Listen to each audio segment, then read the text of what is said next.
আমাৰ মালাইবাৰী হাইস্কুল কেন্দ্ৰটোত 193 কেন্দ্ৰ উপশাখা এইটোত মানে বাৰে বাৰে আমাৰ ইভিএম মেচিন বেয়া হৈ থাকে। এনেকুৱা ইভিএম মেচিন বেয়া হোৱাত আমাৰ ৰাইজৰ বিৰাট অলয় আঁচনি হৈছে। ৰাইজে মানে জিকিবুৰি আহি এই বৰষুণ বতৰত জিকিবুৰি আহিও মানে ভোট দিয়াৰ কাৰণে একান্ত ইচ্ছা প্ৰকাশ কৰি আছে আৰু ৰাইজসকলৰ বৰ অসুবিধা হৈছে। গৃহিণীসকলৰ আমাৰ ভাত তাত ৰান্ধাৰ ক্ষেত্ৰতো বহুত অসুবিধা হৈছে। লাইন পাতি থাকিব লগা হৈছে বৰষুণত জিকি জিকি। গতিকে আমি নিৰ্বাচন আয়োগক আমি অনুৰোধ জনাইছোঁ যাতে ভৱিষ্যতলৈ এনেকুৱা ইভিএম মেচিন নিদি ভাল মেচিন দিয়ে আৰু 2-3টা যাতে সক্ৰিয় মেচিন ৰাখে তাৰ বাবে আমি অনুৰোধ ৰাখিছোঁ। মানে এনেকুৱা হৈ থাকিলে আমাৰ বহুত ৰাইজৰ ক্ষতি হয়। যে আমাৰ কৃষক ৰাইজ দিন হাজিৰা কৰি খোৱা মানুহ সকলো মানুহখিনি আহিছে ওলাই আহিছে ইচ্ছাকৃত 2 ঘণ্টা পিছাও মানে আমাৰ কৃষকসকলৰ দিনৰ হাজিৰাটোৱে মাৰা যোৱাৰ দৰে তেনেকুৱা হৈ যায়। গতিকে আমি নিৰ্বাচন আয়োগক আমি অনুৰোধ ৰাখিছোঁ যাতে এনেকুৱা ভৱিষ্যতলৈ নহয় আৰু আমি ভাল মেচিন 2-3টা সক্ৰিয় মেচিন আৰু টেকনিকেল মানুহ লগত ৰখাৰ কাৰণে আমি অনুৰোধ ৰাখিছোঁ।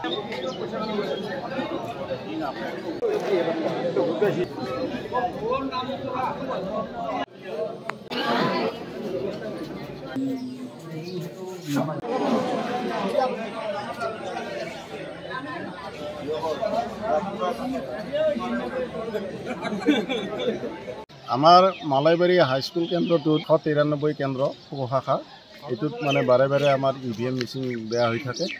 এনেকুৱা ইভিএম মেচিন বেয়া হোৱাত আমাৰ ৰাইজৰ বিৰাট অলয় আঁচনি হৈছে। ৰাইজে মানে জিকিবুৰি আহি এই বৰষুণ বতৰত জিকিবুৰি আহিও মানে ভোট দিয়াৰ কাৰণে একান্ত ইচ্ছা প্ৰকাশ কৰি আছে আৰু ৰাইজসকলৰ বৰ অসুবিধা হৈছে। গৃহিণীসকলৰ আমাৰ ভাত তাত ৰান্ধাৰ ক্ষেত্ৰতো বহুত অসুবিধা হৈছে। লাইন পাতি থাকিব লগা হৈছে বৰষুণত জিকি জিকি।